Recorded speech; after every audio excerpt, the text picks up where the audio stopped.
चला तर मंडळी, हाय क्वालिटी प्रोटीन आणि आयर्नने परिपूर्ण असे तिसऱ्या मसाल्यांचे कालवण आज आपण पाहणार आहोत। ह्याला शिंपलेही बोलले जातात। त्यासाठी काय केलेलं, मार्केटमधून मी ताज्या शिंपल्या आणल्या होत्या।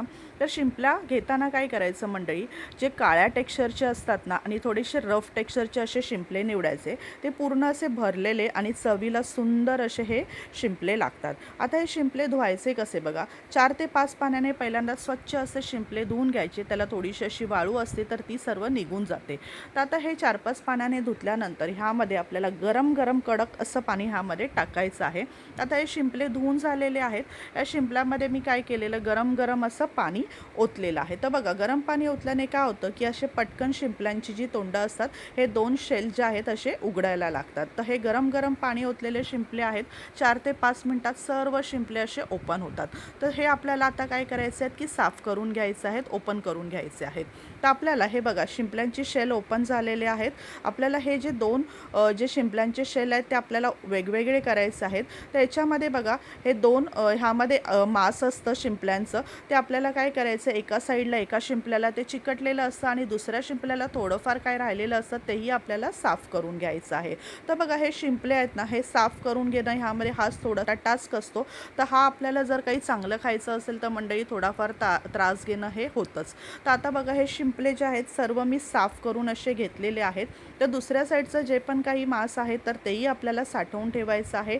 त्याचंही पाणी आपल्याला साठवून ठेवायचं, जे मी असं प्लेटमध्ये ठेवलेलं आहे। आता हे सर्व शिंपले आपण बनवायला घेऊयात। त्यासाठी काय करायचं आहे की बघा, हे सर्व शिंपले साफ झाल्यानंतर आपल्याला गॅसवरती एक कढई ठेवून द्यायची आहे आणि त्यामध्ये कढईत आपल्यानंतर थोडंसं तेल ओतून घ्यायचं आहे। आता ह्या तेलामध्ये मीडियम साईजचा मी एक कांदा बारीक चिरून घेतला होता, तर तो कांदा पहिल्यांदा इथे फोडणीला टाकलेला आहे। ह्यामध्येच आलं, लसूण आणि कोथिंबीरीची 1 चमचा पेस्ट टाकलेली आहे। मीडियम साईजचा एक टोमॅटो चिरून घेतला होता, तर तोही यामध्ये परतून घेतलेला आहे। आणि नेहमीप्रमाणे कांदा टोमॅटो लवकर फ्राय व्हायचा असेल तर थोडंसं मीठ टाकून द्यायचं। आता हे छानपैकी फ्राय झालं की ह्यामध्ये मसाले टाकायचे। पाव चमचा हळद, अर्धा चमचा इथे मी मिरची पावडर आणि 1 चमचा मालवणी मसाला टाकला आहे। हे सर्व मसाले आपल्याला आता तेलावरती छानपैकी फ्राय होऊ द्यायचे आणि थोडं तेल सुटलं की कोथिंबीर टाकून द्यायची आणि आपण जे शिंपले आता साफ करून ठेवले आहेत ना, ते सर्व शिंपले आपल्याला ह्या कांदा टोमॅटोमध्ये आता परतून घ्यायचे आहेत आणि छानपैकी हे परतायचे 1 ते 2 मिनटं। आणि बघा, आता ह्याला मस्त कांदा टोमॅटो मसाल्याचं मिश्रण आता कोट झालेलं आहे। आपल्याला आता उरलेलं जे पाणी आहे ना, शिंपल्यांचं थोडंसं राहिलं होतं एका प्लेटमध्ये, तर ते पण ह्यामध्ये मी टाकून घेतलेलं आहे आणि ह्यावरती झाकण ठेवून 4 ते 5 मिनटं आपल्याला शिजवायचं आहे।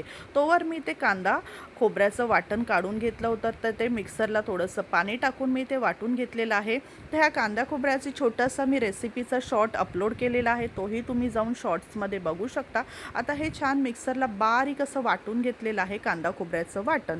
तर ते वाटण आपल्याला काय करायचं आहे की ह्या तिसऱ्यांमध्ये टाकायचं, तिसऱ्यांच्या कालवणात टाकून द्यायचं आहे आणि जेवढी तुम्हाला ग्रेव्ही हवी असेल ना, तेवढं पाणी ह्याच्यामध्ये आता ॲड करायचं आहे। तर त्या मिक्सरच्या भांड्यातच मी काय केलेलं आहे, अगदी थोडंसं पाणी मी टाकलेलं आहे। मी जाडसरच ही ग्रेव्ही बनवली होती, छानपैकी अशी सुकी ग्रेव्ही मी बनवली होती। तुम्हाला जर पातळ थोडीशी ग्रेव्ही करायची असेल तर थोडंसं पाणी जास्तही तुम्ही टाकू शकता। तर बघा, आता हे मी थोडंसं पाणी ॲड केलेलं आहे आणि पुन्हा एकदा 7 ते 8 मिनटासाठी मला ह्यावरती आता झाकण मी ठेवून दिलेलं आहे आणि हे कालवण जे आहे हे शिजवलेलं आहे। तर आता बघा, 7 ते 8 मिनटानंतर हे कालवण मस्तपैकी असा रस्सा ह्याचा तयार झालेला आहे। याची चव खूपच छान अशी ह्या शिंपल्यांची ह्या कालवणात उतरते। एकदा नक्की करून बघा, खूप सारं प्रोटीन आयर्न ह्याच्यामधून तुम्हाला मिळतं मंडळी। तर एकदा नक्की करा, तुमच्या मुलांनाही खाऊ घाला, तुम्हीही खा आणि रेसिपी आवडली असेल ना मंडळी, तर जाता आपल्या चॅनलला सबस्क्राईब करायला विसरू नका। सुकं असं तिसऱ्यांचं कालवण इथे रेडी झालेलं आहे। तर बघा, मस्तपैकी रस्साही छानपैकी सुका याचा रेडी झालेला आहे। त्यावरती थोडीशी कोथिंबीर टाकून घ्यायची आणि मस्तपैकी भाकरी, चपाती, राईस बरोबर तुम्ही हे जे कालवण आहे हे मस्तपैकी खाऊ शकता। आता हे तनाची रेसिपी तुम्हाला आवडली असेल तर जास्तीत जास्त लोकांपर्यंत आपली रेसिपी शेअर करा, आपला व्हिडिओ शेअर करा आणि सबस्क्राईब करायला चॅनल मात्र विसरू नका। व्हिडिओ बघितल्याबद्दल खूप धन्यवाद।